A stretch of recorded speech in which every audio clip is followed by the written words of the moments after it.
नमस्कार, मैं हूं विजय विद्रोही। आप देख रहे हैं अनकट।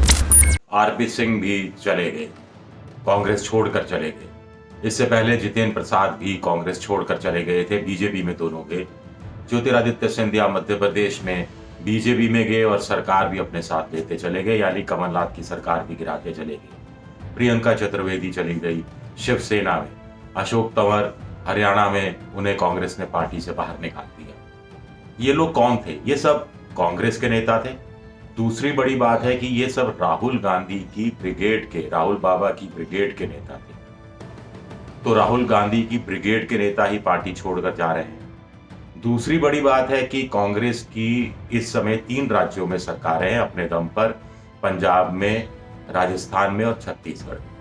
लेकिन 4 बड़े ऐसे राज्य हैं जहां विधानसभा की सीटें 100 से ज्यादा है, वहां कांग्रेस से निकाले गए नेताओं की सरकारें हैं और वो मुख्यमंत्री हैं। पश्चिम बंगाल में ममता बनर्जी है, असम में हेमंत बिस्वा शर्मा है, तेलंगाना के अंदर केसीआर हैं और उसका बगल का आंध्र प्रदेश, वहां पर जगन मोहन रेड्डी है। तो ये क्या हो रहा है कांग्रेस में? अब आरपीएन सिंह के लिए कहा जा रहा है कि राहुल गांधी को फोन किया कि यूपी के लिए कुछ करना चाहता हूं। उन्होंने कहा कि प्रियंका गांधी से बात करो। प्रियंका गांधी ने 10 दिन फोन नहीं उठाया। राहुल ब्रिगेड की बात हो रही थी, जो नेता गए तो सचिन पायलट भी जाते जाते रह गए थे, ऐसी बातें कही जा रही हैं।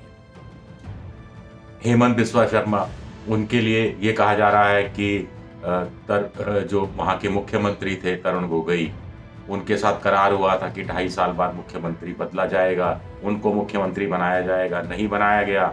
राहुल गांधी के पास गए तो राहुल गांधी अपने कुत्ते से, अपने डॉगी से खेलते रहे, उनसे कम बात की। वहीं से वो निकले, अमित शाह के घर गए और बीजेपी में शामिल हो गए। अब हेमंत बिस्वा शर्मा का दर्द ये था कि चलिए मुझे 2.5 साल बाद आप मुख्यमंत्री मत बनाइए, लेकिन मुख्यमंत्री अपने बेटे को जिस ढंग से आगे बढ़ा रहे हैं उस पर तो कुछ उस पर तो कोई रोक लगाइए। जगनमोहन रेड्डी के पिता डॉक्टर वाईएसआर रेड्डी, वो हवाई दुर्घटना में मारे गए थे, हेलीकॉप्टर क्रैश हुआ था। जगनमोहन रेड्डी को लगा कि मुख्यमंत्री पद के वही सबसे बड़े दावेदार हैं।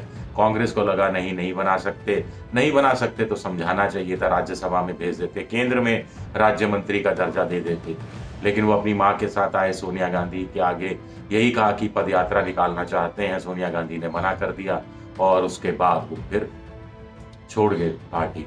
12-13 हजार करोड़ के घोटाले का ही जांच खुद कांग्रेस ने उनके खिलाफ शुरू कर दी। प्रियंका चतुर्वेदी के लिए कहा जाता है कि प्रियंका गांधी को फोन किया तो प्रियंका ने दूसरी प्रियंका से कहा ओके गुड बाय।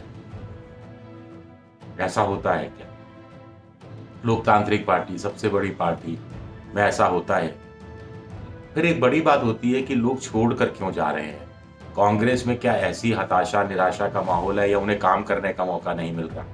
काम करने का मौका नहीं मिल रहा तो भाई क्यों नहीं मिल रहा, ये सबसे बड़ा सवाल है। मेरे समझ में नहीं आता। विपक्ष में हो, अब कांग्रेस उत्तर प्रदेश में विपक्ष में है, जितेंद्र प्रसाद कहे साहब मुझे कुछ और जिम्मेदारी दे दो भाई, विपक्ष में है, दे दो।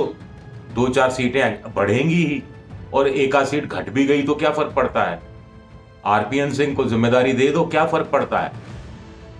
वैसे भी ओबीसी के नेता हैं, ओबीसी में आप पैठ बढ़ाने की कोशिश कर रहे हो।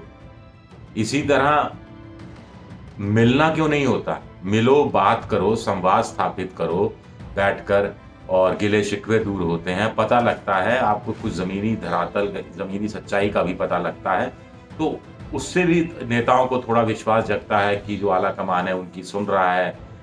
या फिर एक ये वजह है कि कांग्रेसियों को सत्ता सुख भोगने की इतनी आदत पड़ गई है कि सत्ता से बाहर रहते हैं तो फिर छटपटाने लगते हैं और हरे चरागाह तलाशना शुरू कर देते हैं।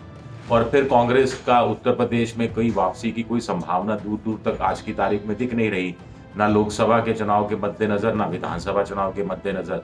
तो क्या ये छोड़कर जो नेता गए, 2 तमाम अवसरवादी नेता थे, आपदा में मौका तलाश रहे थे, आपदा में अवसर तलाश रहे थे? ये एक बड़ा सवाल उठता है। अगर ऐसा है तो पार्टी ऐसे नेताओं को जब ग्रूम करती है और विचारधारा से जोड़ती है, तो विचारधारा से इतनी जल्दी कोई विचलित कैसे हो जाता है?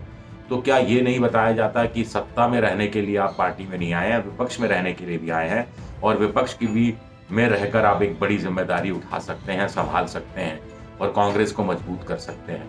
ऐसा नहीं दिख रहा। ग्रुप 23 के जो नेता थे, उनका आप जानते हो, गुलाम नबी आज़ाद राज्यसभा की सदस्यता खत्म हुई, बहाल नहीं की गई। कहीं इधर-उधर देकर इधर-उधर से सेट किया जा सकता था। कपिल सिब्बल की सदस्यता अब खत्म होने वाली है, उनको बहाल किया जाएगा, इस पर बहुत बड़ा प्रश्न चिन्ह लगा हुआ है। ऐसे भी बहुत सारे नेता हैं, हर पार्टी में होते हैं कुछ नेता, जिनके लिए कहा जाता है कि आधार नहीं होता, लेकिन फिर भी वो नेता एक छवि बनाने में, एक परसेप्शन बनाने में, अपनी वाक्चातुर्य के कारण या अपनी तर्क शक्ति के कारण या अपना एक एलीट क्लास ही क्यों ना हो, मान लीजिए, वहाँ पर भी प्रभाव जमाने के लिए थोड़ा उनका काम में होना चाहिए और पार्टी में हर तरह के नेता होने चाहिए। अब पार्टी अगर जातिगत राजनीति करती है, दलित नेता हैं, ओबीसी नेता हैं, अति दलित हैं, महापिछड़े हैं, महादलित हैं, मुसलमान हैं, ऊँची जातियों के नेता हैं, तो फिर उसमें आधार वाले नेता, जनाधार वाले नेता, कम आधार वाले नेता, ये सबका एक तरह से समावेश होना ज़रूरी होता है किसी भी पार्टी में।